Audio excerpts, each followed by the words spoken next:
এটা হচ্ছে করণদিঘি গেট, পার্কের গেট দেখতে পাচ্ছি।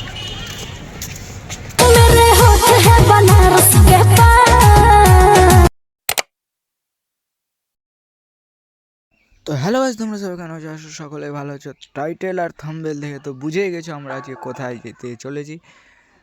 তো যে যে জানে না এই জায়গাটার লোকেশন, তা আমাকে কমেন্টে বলবে, আমি লোকেশনটা দিয়ে দেবো। তো পরে আমার কাকুকে বললাম যে যাও তুমি টিকিট ওকে নিচ্ছে কি না ওখানে তুমি দেখে আসবে, গেটে পাতা করে আসবে। তো আমার কাকু ওখানে গিয়েছিলো, তো তোমরা দেখতে পাচ্ছ। তো এটা জায়গাটা হচ্ছে মেলার কাছে, যেখানে প্রতি বছরেই মেলা লাগে গাইস, ওখানে কিন্তু। তো পরে চলে আসলো আমার কাকু, ওখানে থেকে আসলো ভিতর থেকে, বলছে কোনো টিকিট উকিট লাগছে না, একদম ফ্রি। তো তোমরা যেতে পারো, ওখানে দেখতে পারো। আর যারা যারা জানো না, কিন্তু আমি আবার বলছি, লোকেশন আমি দিয়ে দেবো। তো আমি চললাম আবার পার্কে, এন্ট্রি করলাম। আর এন্ট্রি করার পরেই তোমরা কিন্তু দেখতে পাচ্ছ অনেক অনেক সুন্দর গাইজ, অনেক সুন্দর। আর কিন্তু হ্যাঁ, আরেকটা কথা বলছি গাইজ, এই পার্কটা কিন্তু নতুন নতুন তৈরি হচ্ছে। হ্যাঁ, ওখানে কিন্তু কাজও চলছে, আমি দেখেছিলাম কাজও চলছে। আর এই পার্কটার সব থেকে সুন্দর লুক আমি দেখেছিলাম ওই পুকুরটাই, এই যে দেখছো আমার পাশে, আর দেখালাম পাশে পুকুরটাই সুন্দর।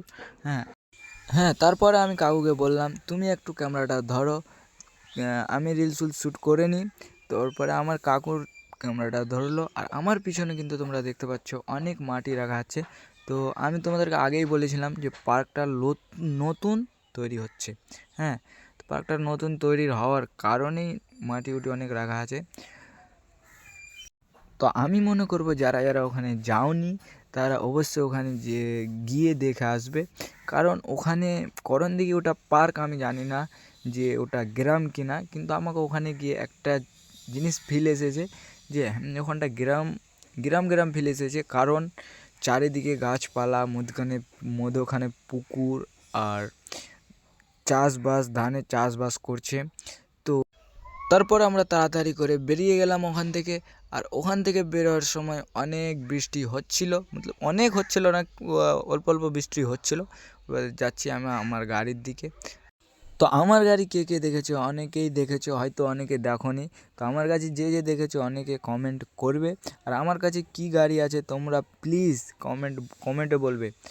কারণ আমি মধ্যবিত্ত পরিবারের ছেলে গাইজ, কি বলবো তোমাদের, ভাঙা ফোটা একটা গাড়ি নিয়ে বেড়াই। হ্যাঁ, এটা হচ্ছে আমার গাড়ি। তারপরে ওখান থেকে বেরোয়ার পরে রাস্তাতে একটা হোটেল পেলাম, হোটেলে গিয়ে আমরা পায়েস ওয়েস মেরে দিলাম অনেক মজা করে। আর ওখান থেকে পায়েস ওয়েস মেরে আমরা চলে এসেছিলাম আবার বাড়িতে। যারা যারা আমার ভিডিওটা পুরোটাই দেখেছেন তাদেরকে আমার দিক থেকে অনেক অনেক ধন্যবাদ। আর যারা নতুন দেখছেন আমার পেজটাকে ফলো করে দিবেন।